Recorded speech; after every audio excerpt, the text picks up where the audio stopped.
ایک مرتبہ پھر شکار پر چلے گئے۔ شکار پر واپسی پر جب وہ آ رہے تھے تو وہاں سے بادشاہ کی سواری کا گزر ہوا۔ دونوں نے بہت کوشش کی کہ وہ بادشاہ کی سواری سے بچ کر نکل جائیں، مگر پھر بھی دونوں کا سامنا بادشاہ سے ہو گیا۔ بادشاہ نے ان دونوں کو دیکھا اور ان سے پوچھا، پہلے تمہیں نہیں دیکھا اور تم لوگ کہاں جا رہے ہو؟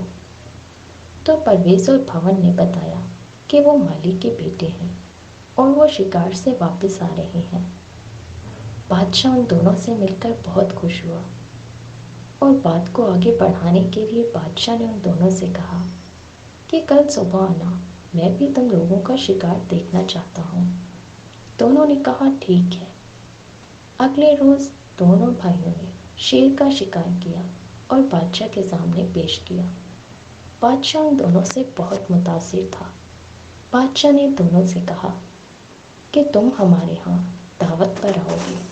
تو دونوں بھائیوں نے کہا کہ ہماری ایک بہن بھی ہے اور ہم تینوں مشورے کے بغیر کوئی بھی کام نہیں کرتے۔ تو بادشاہ نے کہا ٹھیک ہے، تم اپنی بہن سے پوچھ لینا۔ تو دونوں نے بادشاہ سے وعدہ کیا کہ وہ اپنی بہن سے مشورے کے بعد بادشاہ کی دعوت پر ضرور آئیں گے۔ دونوں اپنے گھر واپس چلے گئے، مگر وہ پری ذات سے بات کرنا بھول گئے۔ اگلے روز جب وہ بادشاہ سے ملے تو بادشاہ نے ان سے پوچھا کہ آخر ان کی بہن نے ان سے کیا کہا؟ تو دونوں بھائیوں نے کہا کہ وہ اپنی بہن سے بات کرنا بھول گئے ہیں۔ بادشاہ نے ایک مرتبہ پھر سے کہا کہ وہ اپنی بہن سے بات کر لیں۔ 3 روز تک وہ مسلسل وہ بات کرنا بھول گئے۔ اگلی بار جب وہ بادشاہ سے ملے تو بادشاہ نے انہیں ایک ایک گیند دی اور ان سے کہا جب تم کپڑے بدلنے لگو تو تمہیں وہ بات یاد آ جائے گی اور تم اپنی بہن سے بات کر لینا۔ دونوں نے کہا ٹھیک ہے۔ جب وہ گھر پہنچے اور اپنے کپڑے بدلنے لگے تو اچانک وہ گیند نیچے گر گئی۔ دونوں کو بات یاد آ گئی اور انہوں نے اپنی بہن سے کہا کہ بادشاہ نے ان کو دعوت دی ہے، کیا انہیں بادشاہ کی دعوت قبول کرنی چاہیے یا نہیں؟ تو پری ذات نے کہا کہ وہ اپنی چڑیا سے پوچھ کر بتائے گی۔ پری ذات نے اپنی چڑیا سے پوچھا کہ اس کے بھائیوں کو بادشاہ کی دعوت قبول کرنی چاہیے یا نہیں۔ تو چڑیا نے جواب دیا کہ انہیں بادشاہ کی دعوت قبول کر لینی چاہیے اور بادشاہ کو بھی اپنے گھر آنے کی دعوت دینی چاہیے۔ تو پری ذات نے اپنے بھائیوں سے کہا کہ انہیں بادشاہ کی دعوت قبول کر لینی چاہیے اور انہیں بھی دعوت دینی چاہیے۔ دونوں بھائیوں نے بادشاہ کی دعوت قبول کر لی۔ جب بادشاہ کی دعوت سے فارغ ہوئے تو انہوں نے بادشاہ سے کہا کہ اب آپ ہمارے گھر آئیں گے اور ہم آپ کی دعوت کریں گے۔ بادشاہ نے دونوں لڑکوں کی دعوت قبول کر لی۔ پری ذات نے اپنی چڑیا سے پوچھا کہ آخر اسے دعوت میں کیا کرنا چاہیے؟